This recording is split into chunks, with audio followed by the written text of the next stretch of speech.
সুতরাং আমার কি করণীয়?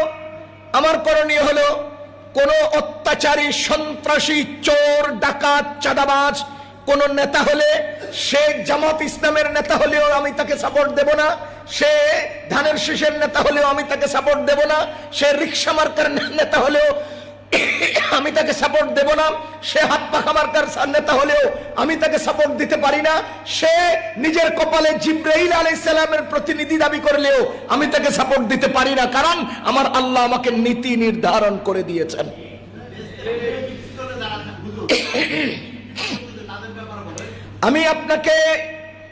আমি আপনাকে ফ্লোর দেই নাই যে আপনি আমাকে প্রশ্ন করেন।